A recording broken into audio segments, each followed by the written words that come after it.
आप सभी का स्वागत है आपके फेवरेट चैनल अभ्यास इंस्टीट्यूट पर और आप देख रहे हैं दीपाली पांडे को और मैं आपको पढ़ाती हूँ फिजिक्स। मेरे चैनल पर आपको मिल जाती है हर रोज फिजिक्स की एक वीडियो, एक प्यारा सा कॉन्सेप्ट हर रात 7 बजे।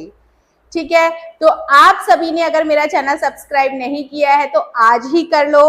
12th क्लास के स्टूडेंट तो बहुत अच्छी बात है, अगर नहीं हो और किसी एक ऐसे स्टूडेंट को जानते हो जिसको वाकई में एक फिजिक्स के अच्छे टीचर की जरूरत है तो उसके साथ इस वीडियो को आज और अभी शेयर कर दो, क्योंकि मैं पढ़ाती हूँ फिजिक्स बहुत ही इजी लैंग्वेज में, कॉन्सेप्ट वाइज, टॉपिक वाइज, और मैंने पूरा प्लान किया हुआ है कि बच्चों को किस तरीके से अच्छे से सारे कॉन्सेप्ट्स क्लियर करके समझाने हैं।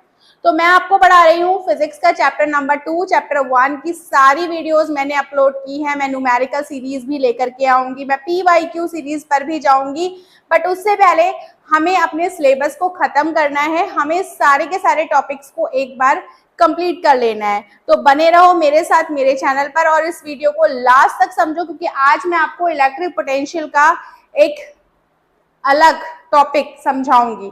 तो इससे पहले जो भी हमने टॉपिक्स की बात की है और जो भी टॉपिक इलेक्ट्रिक पोटेंशियल पर है उसमें मैंने आपको पढ़ाया है electric potential at a distance. ठीक है, इलेक्ट्रिक पोटेंशियल हमें किसी डिस्टेंस पर निकालनी है due to a point charge. मतलब ये टॉपिक मैंने आपको पहले पढ़ाया है, इस पर मैंने एक सेपरेट वीडियो बनाया है बच्चों, you will see the video in the playlist. उसके बाद मैंने आपको इलेक्ट्रिक पोटेंशियल पढ़ाया एट एन एक्सियल पॉइंट। मैंने आपको इलेक्ट्रिक पोटेंशियल एक्सियल पॉइंट पे पढ़ाया ड्यू टू डाइपोल। और फिर मैंने जो लास्ट वीडियो अपलोड की है at an equatorial point upload की है मैंने ये वीडियो, और ये भी था हमारा किसके कारण, ड्यू टू अ डाइपोल। ये चीजें आप लोगों को समझ में आई। ये वीडियो आप डिटेल में जरूर देखो, क्योंकि आज की जो हमारी वीडियो है वो भी इलेक्ट्रिक पोटेंशियल पर ही रिलेटेड है, बट यस अब हम निकालेंगे electric potential at general point. और जनरल पॉइंट पर इलेक्ट्रिक पोटेंशियल भी हम किसके कारण निकालेंगे, इलेक्ट्रिक डाइपोल के कारण ही निकालेंगे बच्चों। ठीक है, तो हम डाइपोल फिर से लेंगे। मैं आपको डाइपोल लगभग हर रोज ही समझा देती हूँ कि डाइपोल क्या होता है। ये एक अरेंजमेंट होता है दो इक्वल और अपोजिट चार्जेस का, जो कि एक दूसरे से बहुत ही कम डिस्टेंस पर रखे हुए होते हैं। तो इन द सेम मैनर आज का जो हमारा टॉपिक है वो आपको क्लियर हुआ। हम पोटेंशियल निकालेंगे एट एनी जनरल पॉइंट, मतलब ना तो वो पॉइंट एक्सिस पर है जो कि हम उसे एक्सियल लाइन बोल दें, ना ही वो पॉइंट परपेंडिकुलर किसी डिस्टेंस पर है। सबसे पहले मैंने ये डाइपोल बनाया। ये जो डाइपोल है ये एक सीधी लाइन है, क्योंकि ये दो चार्जेस को जो कि इक्वल है लेंथ में, मैग्नीट्यूड में, बट अपोजिट है नेचर में, इन दो चार्जेस को जो लाइन जोड़ती है वो ये सीधी लाइन है। और इस सीधी लाइन की डिस्टेंस हम क्या मान के चलते हैं, 2a। So 2a is the length of dipole. और अब हमें कोई पॉइंट सेलेक्ट करना है जो कि पॉइंट P के नाम से हम जिसको बोलेंगे, और वो कोई जनरल पॉइंट होगा। जनरल पॉइंट का मतलब ये है कि वो ना तो इस एक्सिस पर होगा और ना ही वो इस एक्सिस के परपेंडिकुलर होगा। तो उस पॉइंट को दिखाने के लिए हमने इस डाइपोल का कोई मिड पॉइंट सेलेक्ट किया और हमने वो मिड पॉइंट माना O। अब इस मिड पॉइंट से मैंने माना कि यहाँ पर कोई पॉइंट P है। ये जो पॉइंट P है, हमें इसी पॉइंट पर इलेक्ट्रिक पोटेंशियल निकालना है ड्यू टू दिस डाइपोल, और you can say that due to this system of two charges. समझ रहे हो इतनी बात को? तो उसके लिए मुझे क्या करना होगा, मुझे डिस्टेंस चाहिए होगी इस चार्ज से यहाँ की और इस चार्ज से यहाँ की। समझ में आया? अब मुझे ये भी डिस्टेंस चाहिए होगी कि मिड पॉइंट से ये डिस्टेंस क्या है। ओके, ये डायग्राम क्लियर हो गया होगा बच्चों को। मैंने माना कि ये जो एंगल है ये थीटा है, यहाँ से जो मिड पॉइंट से, ये मिड पॉइंट है O, इन दोनों इन दोनों चार्जेस के बीच का जो डिस्टेंस है वो 2a है, और उसका जो मिड पॉइंट है वो O है। तो क्योंकि ये मिड पॉइंट है तो इसीलिए ये वाली डिस्टेंस हमारी a बचती है। ठीक है, और हम मान रहे हैं कि ये वाली डिस्टेंस r है। और बच्चों ये वाली डिस्टेंस और ये वाली डिस्टेंस अलग अलग होगी, क्योंकि ये पॉइंट P जो है वो मिड में नहीं है।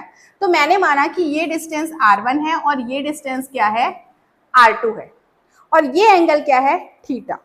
अब जैसा कि मैं तुम्हें पहले ही एक्सपर्ट बना चुकी हूँ, पहले ही समझा चुकी हूँ कि इलेक्ट्रिक पोटेंशियल अब हमें दोनों चार्जेस के कारण निकालना है। कहाँ पर, पॉइंट P पर। तो एक एक करके हम पहले माइनस क्यू चार्ज के कारण, फिर प्लस क्यू चार्ज के कारण पॉइंट P पर इलेक्ट्रिक पोटेंशियल निकालकर फिर उसको हम क्या कर देंगे, ऐड कर देंगे, ताकि हमें टोटल पोटेंशियल मिल जाए। तो सबसे पहले आप लोग क्या लिखोगे, आप लिखोगे electric potential at point P due to minus Q. सबसे पहले हमने ये निकाला, तो माइनस क्यू चार्ज के कारण मैंने माना पोटेंशियल V1 है, तो K minus Q over R1, ये मेरा पोटेंशियल हो गया किसके कारण, माइनस क्यू चार्ज के कारण P पॉइंट पर। क्लियर हुआ?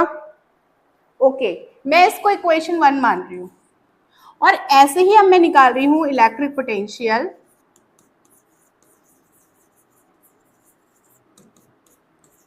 at point P due two plus Q. Plus Q charge के कारण मैं पॉइंट P पर भी पोटेंशियल निकाल रही हूँ। ठीक है, इतना क्लियर हो रहा है बच्चों? आप लोगों को मुझे बताना। मैंने माना कि ये V2 है, तो V2 is KQ over R2। ये इक्वेशन हो गई हमारी 2। अब मुझे क्या करना है, I have to find total potential, total potential at point P। तो अगर पॉइंट P पर टोटल पोटेंशियल मुझे निकालना है तो मुझे V1 और V2 को ऐड करना होगा। V1 की वैल्यू मुझे रखनी होगी माइनस का KQ ओवर R1, और इसकी वैल्यू मुझे रखनी होगी KQ ओवर R2। क्या तुम लोगों को कुछ दिखाई दे रहा है? क्या कुछ कॉमन है जो हम कॉमन ले सकते हैं? ले सकते हैं, यस यस मैम, हम कॉमन ले सकते हैं KQ। तो मेरे को मिलता है प्लस का KQ कॉमन लो, ठीक है, तो क्या मिलता है, माइनस का 1 ओवर R1 प्लस का 1 ओवर R2। अब क्या मिलता है, अब कैसे सॉल्व करेंगे, एलसीएम ले लेंगे, एलसीएम ले लो। R1 R2 हमारा एलसीएम आया, तो क्या बचा, माइनस का R2 प्लस का R1। ये हमारा एक जनरल टर्म बना जो कि इलेक्ट्रिक पोटेंशियल को दिखा रहा है, बट अभी हम इसे और भी सॉल्व कर सकते हैं फिजिक्स के कुछ थोड़े छोटे मोटे कॉन्सेप्ट्स को लगा के। उसके लिए तुम ये डायग्राम समझो। पहले ये जो डायग्राम है, ये जो एंगल थीटा है, ठीक है, तुम इसको सोचो कि अभी ये जो डाइपोल है, इसकी जो माइनस क्यू से ये जो P डिस्टेंस है, प्लस क्यू से जो P डिस्टेंस है, बहुत छोटा सा डाइपोल है, छोटा सा डाइपोल है। तो उसके बीच में कहीं भी कोई भी पॉइंट हो, कहीं भी कोई भी पॉइंट हो, तो तुम क्या मानोगे कि भाई वो लगभग सेम डिस्टेंस पर है दोनों चार्जेस से, लगभग। तो अभी हम क्या करेंगे, अभी हमने यहाँ पर सबसे पहले एक कंस्ट्रक्शन किया। हमने क्या कंस्ट्रक्शन किया है कि हमने यहाँ वाले चार्ज से इस वाली लाइन पे, क्योंकि थोड़ी सी लंबी लाइन दिख रही है, इस लंबी लाइन पर यहाँ से परपेंडिकुलर डाला, और वो परपेंडिकुलर हमने इस हिसाब से डाला कि ये वाली जो डिस्टेंस है अब हमारी बच्चों, ये वाली जो डिस्टेंस बच रही है, ये वाली, ठीक है, ये, तो ये डिस्टेंस, ये पूरी डिस्टेंस R1 थी भाई, ऊपर से लेके नीचे तक R1 थी, और ये R2 थी। तो यहाँ से हमने 0 से R1 पे जो हमने लाइन खींची है, जो कंस्ट्रक्शन की है, यानी कि ये वाली डिस्टेंस हमारी R1 माइनस R2 बच रही है। दिमाग लगा के सोचना, मैं कह रही हूँ इसलिए नहीं, मैं सोचना भाई R1 माइनस R2 ही तो बच रही है, ठीक है। और ये जो एंगल थीटा है भाई, मैंने अभी तुम्हें क्या बोला कि बहुत छोटा डाइपोल है, ये लाइन लो, चाहे ये लाइन लो, चाहे ये लाइन लो, इस लाइन से ये पॉइंट की जो डिस्टेंस है, चाहे ये हो, चाहे ये हो, चाहे ये हो, लगभग क्या है, बराबर है। तो क्या ये थीटा एंगल हम यहाँ भी मान सकते हैं? ऑब्वियसली मान सकते हैं, क्योंकि वो बहुत पास हैं वो जो डिस्टेंसेस हैं। तो यानी कि अगर मैं ये ट्रायंगल मान के चलूं, ठीक है, ये ट्रायंगल मैं अगर मान के चलूं, तो अगर मेरे पास थीटा है, थीटा के सामने वाली साइड अगर मैं परपेंडिकुलर मान के चलूं, तो भाई क्या होता है फॉर्मूला, कॉस थीटा का फॉर्मूला क्या होता है, ये हमारा परपेंडिकुलर है, ठीक है। तो कॉस थीटा क्या होता है बच्चों, क्या ये बेस ओवर हाइपोटेन्यूज होता है ना। तो कॉस थीटा अब आप अगर फाइंड आउट करना चाहोगे तो बेस क्या है हमारा 2a, इस ट्राइंगल में लेना, ठीक है। तो इस ट्राइंगल में 2a हमारा बेस है और हाइपोटेन्यूज क्या है यहाँ पर, सॉरी हमारा जो है यहाँ पर बेस 2a नहीं है, हमारा जो बेस है ये वाला जो ट्राइंगल दिख रहा है आपको, ये वाला,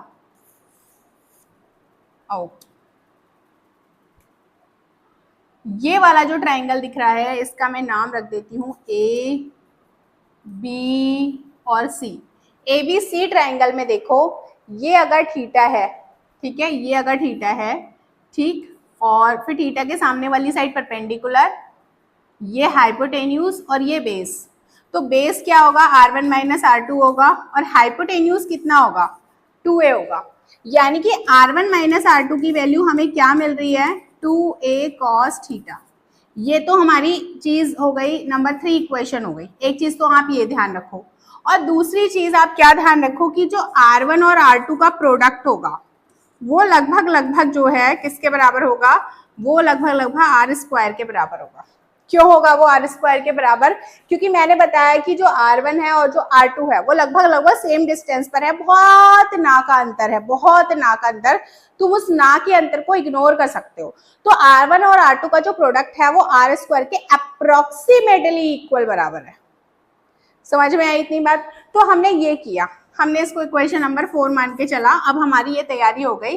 अब हम क्या करेंगे, इस वाले में जो हमारा ये फॉर्मूला मिला है, यहाँ पर क्या मैं इसको रीअरेंज करके r1 माइनस r2 लिख सकती हूँ, ठीक है।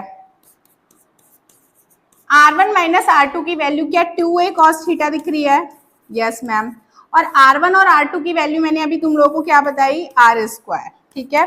तो देखो यहाँ पर 2aq cos theta upon r square, तो ये देखो 2aq, गैस करके बताओ मैं 2aq को क्या लिख दूं, क्या मैं इसे p लिख सकती हूँ, kp cos theta upon r square, ठीक है। तो ये मेरा पोटेंशियल का फॉर्मूला हो गया, kp cos theta upon r square. So this is the formula of electric potential at the general point. Kp cos theta में r से मल्टीप्लाई और r से डिवाइड कर दो, तो क्या आप इसे ऐसे लिख सकते हो, Kp cos theta r upon r cube. आपको जो पोटेंशियल मिला था वो ये मिला, Kp cos theta r upon r cube. क्या हम इसे ऐसे लिख सकते हैं, Kp r cos theta upon r cube. क्या हम इसे ऐसे लिख सकते हैं, P dot R upon R cube. ये हम वेक्टर फॉर्म में लिख सकते हैं इसको ऐसा। और क्या आप लोग इसको मॉडिफाई कर सकते हो, क्या आप इसे ऐसे लिख सकते हो, P डॉट, ये जो वेक्टर R है और ये जो R है और ये जो r स्क्वायर है, मतलब अगर हम इस r क्यूब को और थोड़ा सा अलग अलग कर दें तो डू यू नो कि भाई r कैप बराबर होता है vector r upon mod r, होता है। तो क्या मैं इसको ऐसे भी लिख सकती हूँ, p dot r cap upon r square, लिख सकते हैं, ठीक है। बस हमारे कॉन्सेप्ट्स क्लियर होने चाहिए, हम इसको ऐसे भी लिख सकते हैं। अब तुम लोगों को एक फॉर्मूला मिल चुका है, यहाँ पर क्या फॉर्मूला मिल चुका है, जनरल पॉइंट पे जो जनरल पॉइंट पे हमें फॉर्मूला मिला है वो एक्चुअली में हमें ये मिला है, Kp cos theta upon r square. ये अब सोचो, मैं अगर इस फॉर्मूले की हेल्प से एक्सियल लाइन पर, ठीक है, पोटेंशियल निकालना चाहती हूँ, पोटेंशियल अगर मैं एक्सियल लाइन पर निकालना चाहती हूँ, और ये केस नंबर 1 है, तुम लोग इसको केस नंबर 1 से मतलब लिखना अपनी कॉपी में कि अगर हमें जनरल पॉइंट पर पोटेंशियल निकालना आता है तो हम उसकी हेल्प से एक्सियल लाइन पर भी पोटेंशियल निकाल सकते हैं और इक्वेटोरियल लाइन पर भी पोटेंशियल निकाल सकते हैं। वो कैसे, देखो, जो हमारा डाइपोल था उसकी डायरेक्शन, जो डाइपोल मूवमेंट की डायरेक्शन -2 प्लस होती है, और यहाँ पर हमारा जो पॉइंट P होता है एक्सियल लाइन के केस में वो हमारा इसी लाइन पर होना चाहिए। यानी कि अभी जो हमारा जनरल पॉइंट पर जो हमारा P था वो थीटा एंगल बना रहा था, अगर वो P यहाँ पर ना होकर के यहाँ पर हो गया इसी डायरेक्शन में, तो कितना हो गया वो थीटा, क्या वो थीटा 0 हो गया ना 0।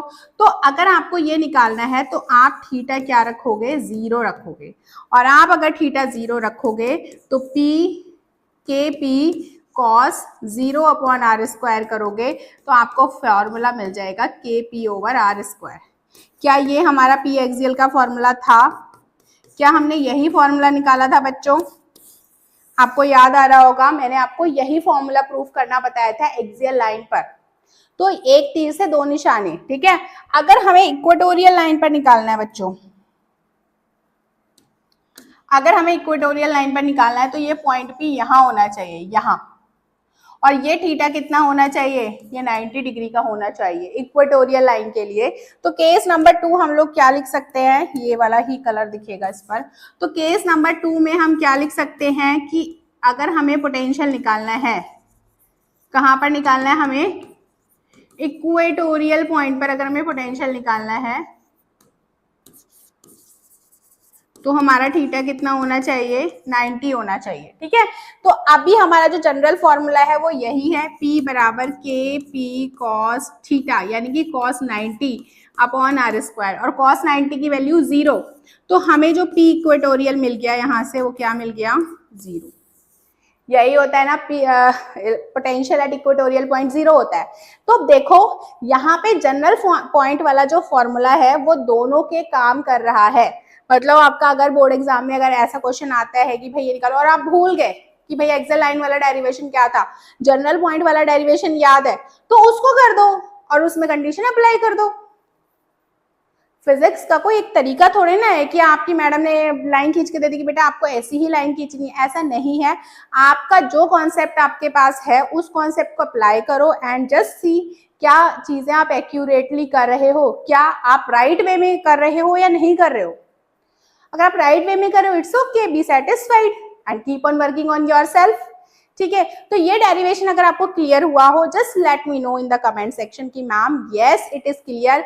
एंड बच्चों, I am daily uploading one video for class 12th on my channel, so do not forget to subscribe, do not forget to share and comment. I am eagerly waiting for them. So मिलते हैं अगली video में, तब तक के लिए bye bye.